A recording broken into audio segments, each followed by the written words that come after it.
함께 본 본문은 이렇게 시작합니다. 수일 후에 예수께서 다시 가버나움에 들어가시니 집에 계시다는 소문이 들린지라. 여러분, 여기 수일 후에라는 말은 말 그대로 여러 날이 지난 후에라는 뜻입니다. 구체적으로 며칠인지는 모르겠으나 예수님께서 지금 다시 가버나움에 오셨다는 것을 우리는 알 수 있습니다. 여러분, 예수님의 행적을 보게 되면 예수님은 마가복음 1장에서부터 가버나움에서 많은 일들을 하셨습니다. 가버나움의 회당에서 귀신 들린 자를 고쳐 주셨고, 이 사건으로 예수님의 소문이 이 갈릴리 사방으로 퍼지게 됩니다. 그리고 시몬의 집에서 시몬 베드로의 장모의 열병을 치유해 주셨습니다. 그날 저녁 해질 때 많은 병자들과 귀신 들린 자들이 예수님께 고쳐 달라고 많이 왔고, 또 예수님은 그 많은 사람들의 병을 고쳐 주시고 귀신을 내쫓아 주셨습니다. 또 1장 39절에 보면 예수님은 온 갈릴리에 다니시며 회당에서 전도하시고 귀신들을 또 내쫓아 주셨습니다. 그러니까 이 가버나움이라는 이 지역은 예수님의 초기 사역에서 매우 중요한 곳이었습니다. 이곳에서 예수님의 소문과 인기가 날로 높아졌다는 것을 또한 우리가 알 수 있습니다. 여러분, 1장 40절부터는 나병 환자를 깨끗하게 고쳐주시는 사건이 기록되어 있습니다. 고침받은 나병 환자가 자신이 예수님께 고침받았다라고 그것을 전파하자 사람들이 많이 몰려와서 예수님은 이제 드러나게 다니시지를 못합니다. 드러나게 동네에 들어가시지 못하고 바깥 한적한 곳에 계셨습니다. 그래도 사람들은 어떻게 예수님이 계신 걸 알았는지 사방에서 예수님께 나오더라 라고 우리 본문 바로 위에 윗절에서 말하고 있습니다. 여러분, 이후에 이제 며칠이 지나게 되었고 예수님은 다시 가버나움에 들어가셨고 이제 집에 계셨습니다. 여러분, 이 집은 아마도 우리 앞에 나온 1장에 나온 그 시몬 베드로의 집으로 추정하고 있습니다. 예수님이 다시 오셨다는 이 소문은 삽시간에 그 온 가버나움에 퍼졌고 많은 사람들이 그곳으로 모여들었습니다. 얼마나 많이 모였는지 그 문 앞까지도 들어설 자리가 없이 빼곡하게 사람들이 모였습니다. 예수님께서는 그 자리에서 많은 사람들에게 도를 말씀하셨다라고 그렇게 기록하고 있는데 여기에 도란 예수님이 전에 말씀하셨던 그 내용, 여러분 구체적으로는 뭐 마가복음 1장 15절의 내용, 때가 찼고 하나님의 나라가 가까이 왔으니 회개하고 복음을 믿으라라는 그 말씀으로 볼 수 있습니다. 그러니까 예수님께서는 사람들이 많이 모였으면 언제든지 사람들이 모였을 때 그들에게 하나님의 말씀을 먼저 전하셨습니다. 그리고 그들에게 하나님 나라가 가까이 왔음을 말하였고 회개하라는 메시지를 선포하셨습니다. 그 다음이 이제 예수님께서는 병고침과 귀신을 쫓아내는 그러한 이적이 뒤따르게 되었습니다. 한참 예수님이 그들에게 말씀을 가르치고 있을 때 갑자기 지붕에서 소리가 나며 지붕이 뜯어지고 들것이 그 예수님 앞으로 내려오게 되었습니다. 그 들것에는 한 중풍병자가 누워 있었고 네 사람이 줄을 잡고 내려보내고 있었습니다. 이들은 사람이 너무 많아서 예수님께 갈 수 없자 지붕에 구멍을 뚫고 달아내린 것이었습니다. 여러분, 본문 5절에는 이렇게 기록하고 있습니다. 예수님께서 그들의 믿음을 보시고 중풍병자에게 이르시되 작은 자야 내 죄사함을 받았느니라.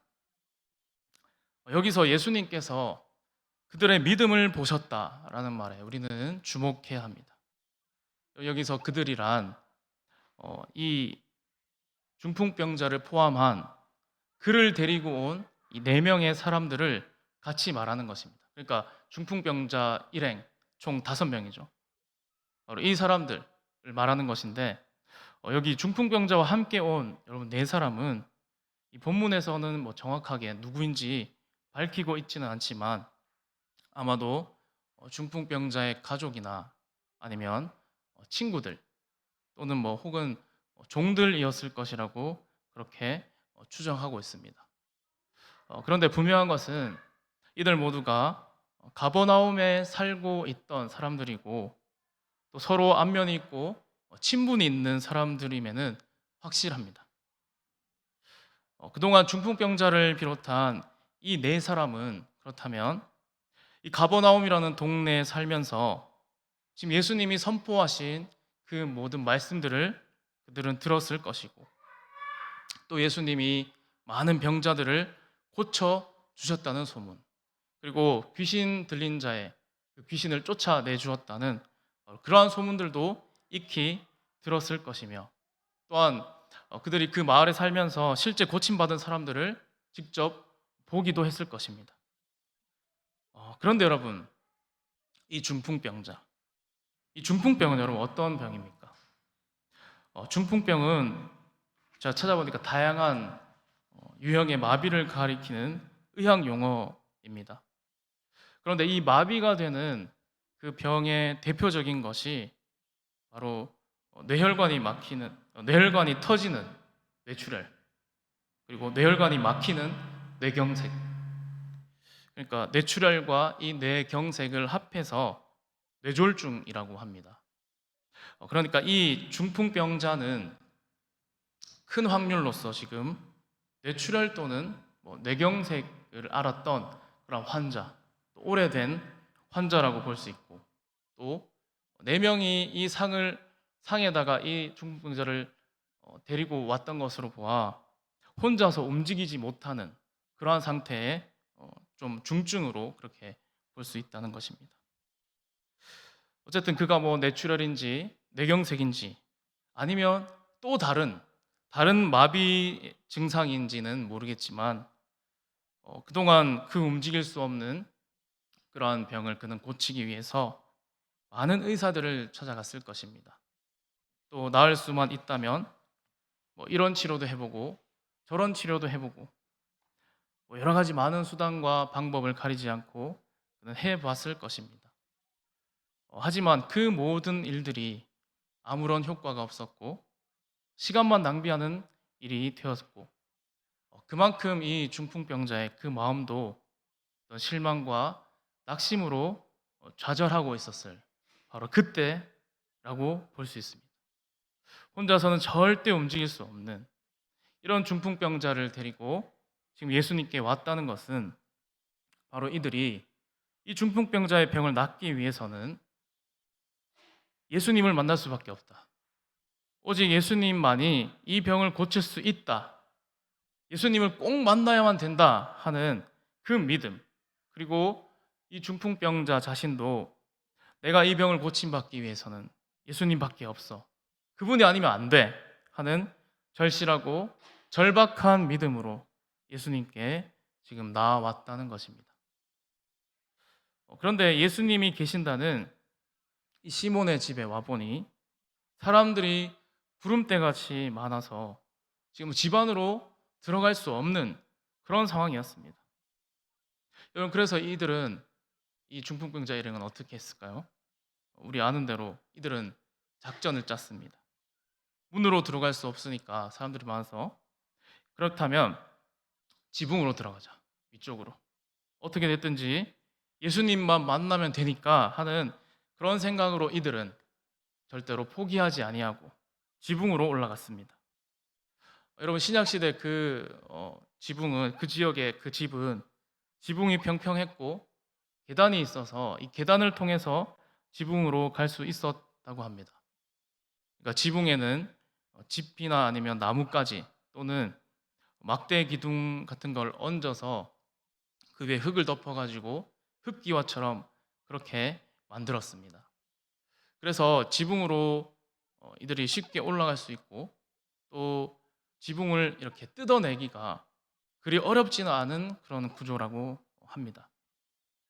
그렇지만 여러분, 이 지붕을 뜯어낸다고 하는 것이 말처럼 쉽지는 않습니다. 그리고 지금 들것에 사람을 메고 그 지붕으로 올라가는 것 자체가 매우 힘든 일이었을 것입니다. 또 지붕을 뜯게 되면 지금 남의 재산에 피해를 입히게 되는 것이고, 또 천장을 뜯어낼 때, 지붕을 뜯어낼 때 생기는 여러 가지 또 문제가 있었을 것입니다. 분명한 것은 그 집안 안에 있는, 그 지붕 아래에 있는 그 사람들에게 분명히 피해를 주는 행동임을 그들은 알았을 것입니다. 여러분, 이들이 했던 이 행동은 그러니까 예수님에 대한, 예수님을 향한 그런 굳은 믿음이 뒷받침되어 있지 않으면 하기 힘든 그런 일이었습니다. 예수님과 함께 했던 사람들은 이들의 행동에 대해서 비난할 수도 있었을 것입니다. 하지만 예수님은 어쩌면 지나치다고 할 수 있는 이 중풍병자 일행의 그 모든 행동들을 예수님은 믿음으로 여겨주셨다는 것입니다. 그리고 그에게 이렇게 말씀하십니다. 작은 자야, 내 죄사함을 받았느니라. 여러분, 여기 작은 자라고 하는 것은 직역하면 아이야 또는 아들아 라는 말로도 번역할 수가 있습니다. 그러니까 지금 예수님께서는 자신을 지금 믿고 나오는 사람을 아이야, 아들아 하면서 그렇게 바라보셨다는 것입니다. 이 말 속에서 예수님이 그 중풍병자의 믿음을 기뻐 보시고 그를 사랑의 눈으로 바라보시는 이 예수님의 사랑을 이 말씀을 통해 듬뿍 느낄 수가 있었습니다. 여러분, 예수님이 누구십니까? 예수님은 그 병자의 아픔을 보실 뿐만 아니라 그 사람의 병의 근원이라 할 수 있는 그 죄를 먼저 용서해 주시고 그에게 진정한 구원을 베풀어 주시는 분이셨습니다. 여러분, 오늘 이 본문의 말씀을 통하여서 예수님은 병을 고칠 능력이 있을 뿐만이 아니라 죄를 사하는 권세까지도 있음을 오늘 우리에게 선포하고 계십니다. 여러분, 오늘 우리가 이 본문의 내용을 통하여서 깨달을 수 있는 것은 바로 예수님은 자신에게 나오는 자를 막지 않는다는 것입니다. 예수님께 자신에게 나오는 자를 예수님은 귀찮게 여기지 않으십니다. 여러분, 예수님은 꺼져가는 등불을 끄지 아니하시고 산은 갈 때 꺾지 않으십니다. 예수님의 가르침을 듣고 예수님의 능력을 보고 예수님을 참 하나님으로 믿게 된 그들은 예수님을 향한 그 믿음을 바로 이러한 지붕을 뜯는 그러한 행동을 통하여 나타내 보여주었습니다. 그들은 예수님을 만나기 힘든 상황, 어려운 상황을 만났습니다. 하지만 그들은 포기하지 아니하고 어떻게든 예수님께 나아가야 되겠다라고 그들은 생각했고 머리를 맞대고 방법을 찾아냈습니다. 그것이 바로 그 친구를 들것에 매달아 예수님이 계시는 곳으로 갔던 행동이며 사람이 많아 들어가지 못할 때 지붕으로 직접 올라가 그 지붕을 뜯어내는 행동으로 그 모든 믿음을 보여주었던 것입니다. 그들이 했던 이 행동을 예수님은 다 보셨고 예수님 자신을 향한 믿음이라 그렇게 인정해 주셨습니다. 결국 중풍병자는 예수님께 죄를 사함받게 되었고 그의 육체의 질병 또한 고침받는 그런 놀라운 은혜를 경험하게 되었습니다. 여러분, 그 자리에 있던 시몬의 집에 있던 그것을 본 모든 사람이 다 놀라며 하나님께 영광을 돌리는 그러한 일들이 일어나게 되었습니다. 오늘 이 시간 우리 함께 예배드리는 우리 모든 성도 여러분들, 오늘 말씀에 등장하는 중풍병자처럼 현재 내가 가지고 있는 어려운 문제가 혹시 있습니까? 아니면 내가 감당하지 못하는 그러한 일들이 있습니까? 아니면 내 힘으로 할 수 없는 어떤 일들이 있습니까? 여러분, 이 시간 예수님께 나아가는 것을 두려워하지 않는 저와 여러분이 되었으면 좋겠습니다. 우리가 예수님을 향한 믿음을 가지고 나아갈 때 주님께서는 중풍병자에게 아이야, 아들아 라고 사랑스럽게 그를 보셨던 것처럼 오늘 사랑의 눈으로 주님은 우리를 바라보실 것입니다. 여러분, 우리 주님은 못할 것이 없으신 전능하신 하나님이십니다. 오직 예수님만 바라보고 예수님 아니면 안 돼 라고 그렇게 나아갔던 이 중풍병자 일행의 믿음을 보시고 그의 죄를 사해 주시며 그 모든 병을 낫게 해 주신 것처럼 이 시간 주님 앞에 예배드리는 우리 모두가 주님 앞에 그러한 믿음의 행동으로 나아갈 때 같은 은혜 주실 줄로 믿습니다. 우리 또한 날마다 예수님을 꼭 만나야 한다는 그러한 믿음으로 주님 앞에 나아갈 수 있는 저와 여러분이 되어지길 간절히 소망합니다.